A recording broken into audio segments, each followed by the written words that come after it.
ब्रज में यही परंपरा है। कोई भी ब्रज में आपको जय श्री कृष्ण या जय सिया राम ये सब कहता नजर नहीं आएगा। जो भी मिलेगा राधे राधे राधे श्याम इस नाम से पुकारा जाता है। अब राधा रानी कौन थी और क्यों लोग नहीं जानते उनके बारे में? पहला तो मुझे लगता है कि वो तत्व इतना ऊंचा है कि वहाँ तक सब पहुँच नहीं पाते, वहाँ तक सबका पहुँचना पॉसिबल नहीं है।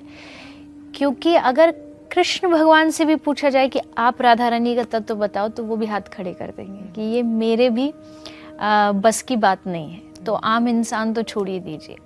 हमारे ब्रज में कहते हैं शिव, सनकादिक, नारद, ब्रह्मा सब श्री राधा रानी की आराधना करते हैं।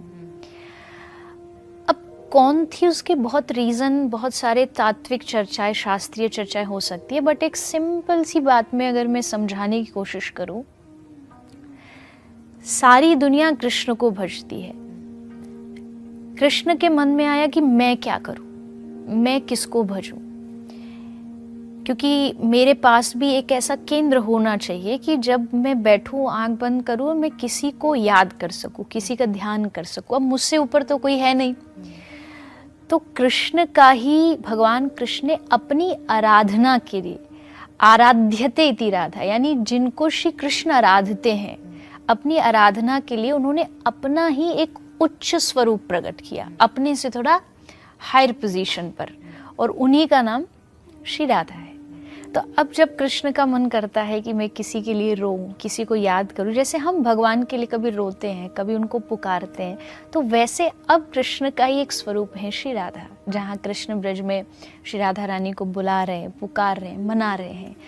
तो अब इसलिए फिर ब्रज में कहते हैं कृष्ण से भी बड़ी है श्री राधा रानी, क्योंकि कृष्ण जिनकी आराधना करते हैं। बस दोनों अंतर कोई नहीं है। अब मान लीजिए एक व्यक्ति अपनी दो स्वरूप बना लेता है तो है तो वही, कृष्ण राधा है, राधा कृष्ण है। और ऐसा अनेक बार उन्होंने लीलाओं में दिखाया है कि जब मन किया तो कृष्ण राधा बन गई, राधा कृष्ण बन गई। तो एक आत्मा द्वि देहधारी, श्री चैतन्य चरितामृत में लिखा है आत्मा एक थी, तो उन्होंने अपना रस बढ़ाने के लिए दो अलग अलग शेप, आकृति बना के राधा और कृष्ण बन गए। देखिए